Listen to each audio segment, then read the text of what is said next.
I have a theory that Jessica Fletcher was actually a serial killer. She killed them people. And I'm waiting for that reboot, because there's no way that she encountered that many dead people. Like, it's like she went on a cruise, somebody died. She went to see a play, somebody died. She went on vacation, somebody dies. She's a killer.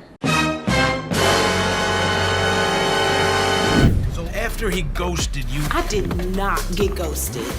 I think he was taken, and I'm not going nowhere until I get some motherfucking justice. Right, you sound like a crazy white woman. I'm a concerned citizen. yeah, that's some shit a crazy white woman would say.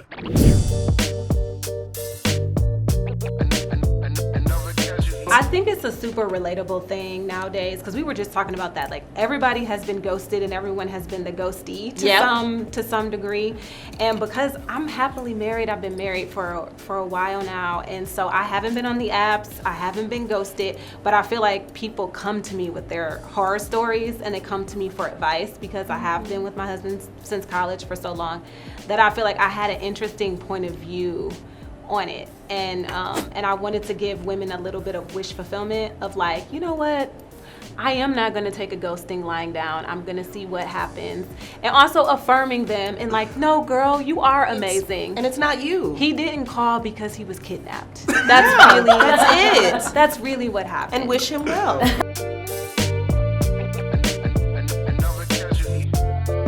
It was a real nightmare, and I told everybody the day that I had to kiss him that I wanted to be paid double because he's so hard on the eyes. He's so hard to work with. Such an ugly man. I mean, the man is ugly. He is not very at all. ugly. It's really weird. He's not attractive. The things they put you through. The things that they put me through. But luckily, we went to theater school. We can kind of buck up. But no, he's fantastic. He was fantastic to work with. And yes, she is bereft because he is leaving her. So one might imagine, yeah.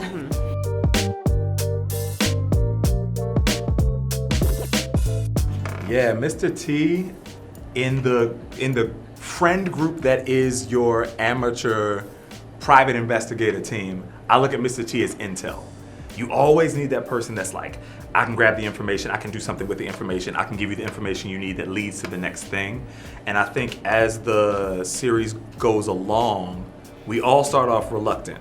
I mean, who in real life is chilling with their friend and they're talking about being ghosted and then like, oh no, something's happened to him, we have to follow him. No, you need to stop chasing after people that don't want you. That's what it feels like. But I think after a while we kind of realize something has happened, and I think Mr. T is really obsessed with getting the information she needs. So if this is the origin story of an amateur private investigator, I think Mr. T becomes full-on intel in years to come. Mr. T definitely kind of goes in reluctant, but you jump in head first. Aja, it's just, no.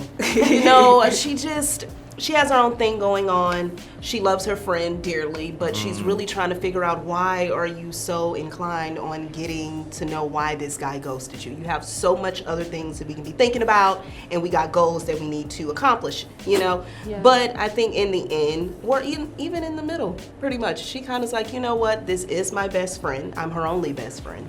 Okay, right? I'm her best friend too. I'm work husband. Well, I don't know. Answer still stands, but no, I'm just joking. You know, with her loving her, she's like, she goes in like Mr. T, like, you know what, I don't know why we're doing this, but I'm gonna stand by you, I'm gonna be with you, and we're gonna figure this out, one way or the other. So she's just kind of the one that's very reluctant, but is like, let's just see what it is, let's just do what we do. Yeah, because Aja's about her business. She is.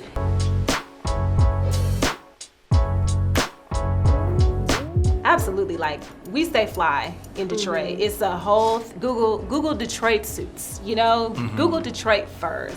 It's definitely part of our culture to stunt, to peacock, to show people how fly you are, to dress to feel better even sometimes.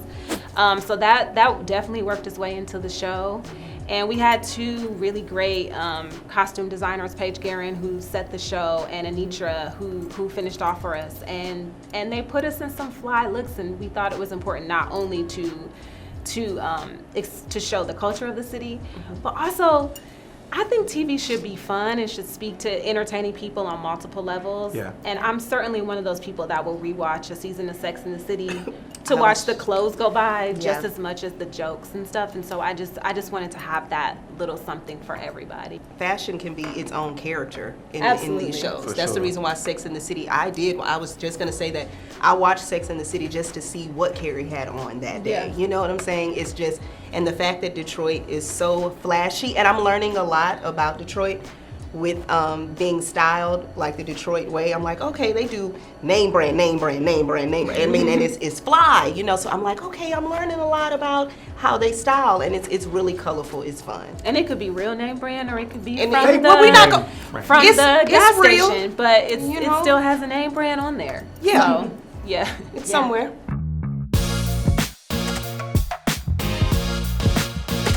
I want Yes. everything. I want everything. And and next time it will always be in my contract that when I leave, there should be a truckload of clothes that go with me, because I didn't get to keep anything. I'm just really, gonna say, but- Mr. T's sneaker game was fire. Yeah. And I may or may not have. all of them.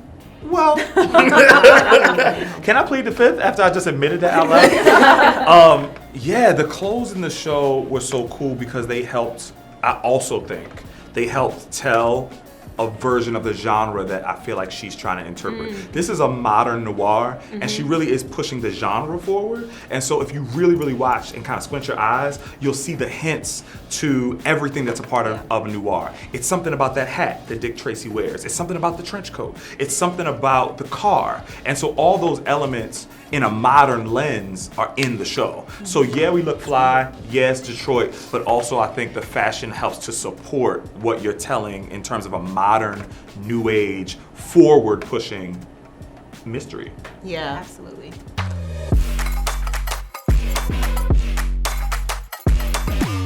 Oh my God, it's Yeah. hilarious. You know what though? I gotta say that that's because of this one.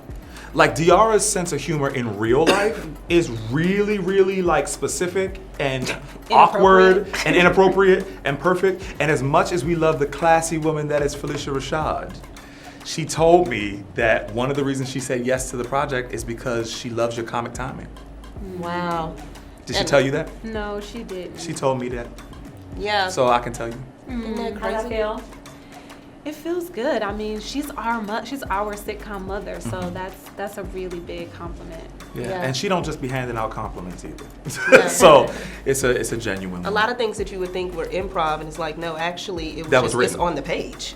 So, you know, we just said it our way, but she wrote it. That's good comedy writing. They got right some there. just good, they got some amazing. good improv in there as well too. Oh, no, yeah, we got some improv in there, but majority's, you know, it's funny because my mom was looking at the trailer and she was like, oh my God, girl, when you was like, off. This is a bad plan. If anything feels off, we'll go. Off. I know you made that up. I said, no, that's on the page. That's on the That was on the page. But it was fun. It was funny, but I'm like, she did it. So, yeah. It was also nice to. Episode 7 is one of my favorite episodes, and that was the episode that Miles, Orion, Feltzat, and I wrote. It was one of our EPs. We wrote over Christmas break. So the show was cast. We had shot a little bit, and we really knew what everybody's strengths and weaknesses were, and we knew what the chemistry was, and it was the first episode that was shot when we knew all of that. And I think the cast just like gels in a really nice way. So the actors informed the writing and as well.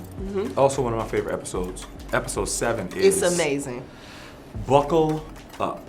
This is a ride that I think a lot of people who have gotten into the streaming of things and kind of when you have those rainy days like it is right now in California and you're looking for a new show, it's not the show you just kind of put on and you're on your phone scrolling. Yes. This is the kind of show where you go, oh my God, I'm in it, and you just wake up in Yeah. episode 3. You know, and you're like, oh wait, I haven't moved. Yeah. It's that kind of thing. And what's great as an actor is to feel that while you're reading it. Yeah.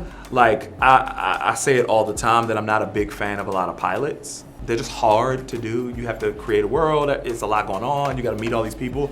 And from episode 1, I was hooked. And so not only did I want to play the thing, I wanted to know what happened next. And I think a lot of people are going to feel that way too when they watch it. Yeah. If you're just scrolling in your phone, that's only because you literally saw it and binged it about 50 11 times. So now you just like, I already know what's gonna happen. It's fine. Yeah.